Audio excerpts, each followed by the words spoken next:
दोस्तों नमस्कार।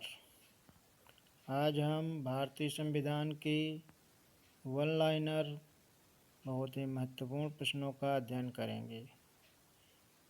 प्रश्न 1, जवाहरलाल नेहरू के बाद भारत के प्रधानमंत्री कौन बने?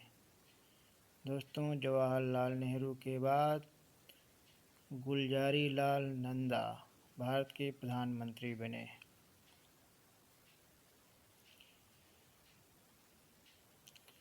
अगला प्रश्न है, संसदीय शासन प्रणाली में वास्तविक कार्यपालिका शक्ति किसके पास होती है?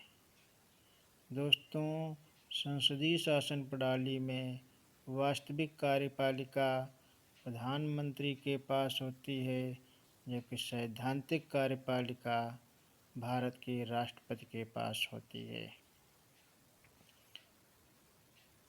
अगला प्रश्न है, सबसे कम आयु में प्रधानमंत्री कौन बने?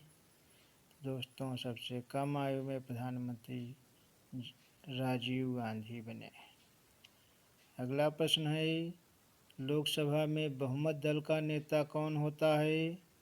तो दोस्तों, लोकसभा में बहुमत दल का नेता प्रधानमंत्री होता है। अगला प्रश्न है, किस प्रधानमंत्री की नियुक्ति के समय किसी भी सदन का सदस्य नहीं थे? प्रश्न है, किस प्रधानमंत्री की नियुक्ति के समय किसी भी सदन का सदस्य नहीं थे? तो HD देवगौड़ा। अगला प्रश्न है, कौन से प्रधानमंत्री एक ही दिन संसद नहीं आए?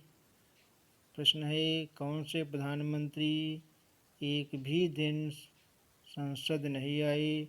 तो वे थे चौधरी चरण सिंह।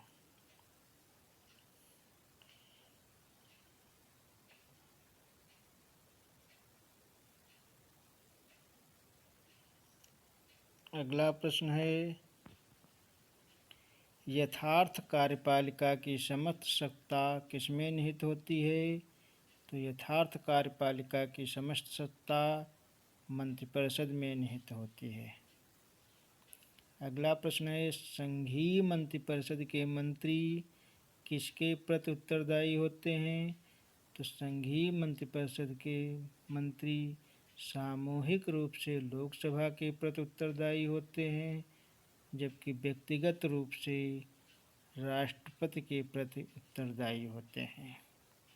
संघीय मंत्रिपरिषद के मंत्री सामूहिक रूप से लोकसभा के प्रति उत्तरदायी होते हैं और व्यक्तिगत रूप से राष्ट्रपति के प्रति उत्तरदायी होते हैं।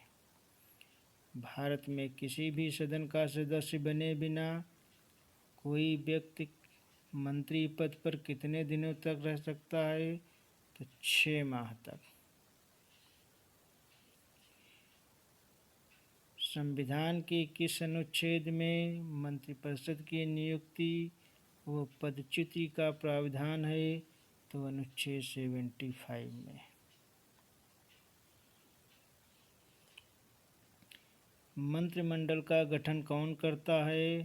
तो दोस्तों, केंद्रीय मंत्री मंत्रिमंडल का गठन करते हैं। स्वतंत्र भारत के प्रथम कानून मंत्री कौन थे? स्वतंत्र भारत के प्रथम कानून मंत्री डॉक्टर BR अम्बेडकर थे। कौन सा प्रस्ताव संसद में मंत्रिपरिषद रख सकती है? तो दोस्तों, संसद में विश्वास प्रस्ताव मंत्रिपरिषद रखती है।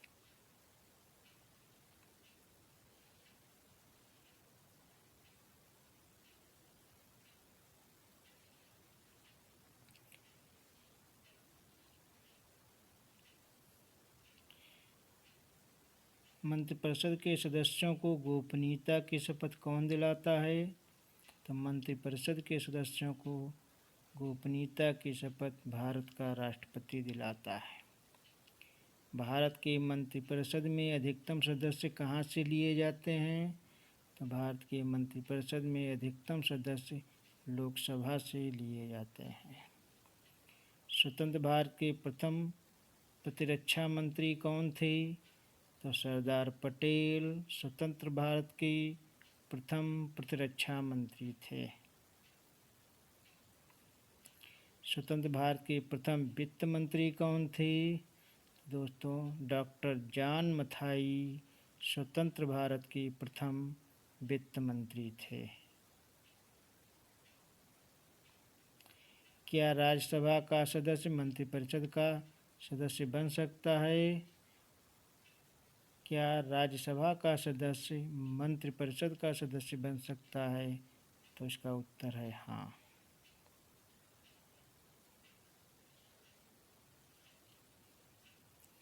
इस प्रकार हमने भारतीय संविधान के वन लाइनर बहुत ही महत्वपूर्ण प्रश्नों का अध्ययन किया, जो सभी परीक्षाओं में पूछे जाने की संभावना है। हमारे साथ जुड़ने के लिए बहुत बहुत धन्यवाद।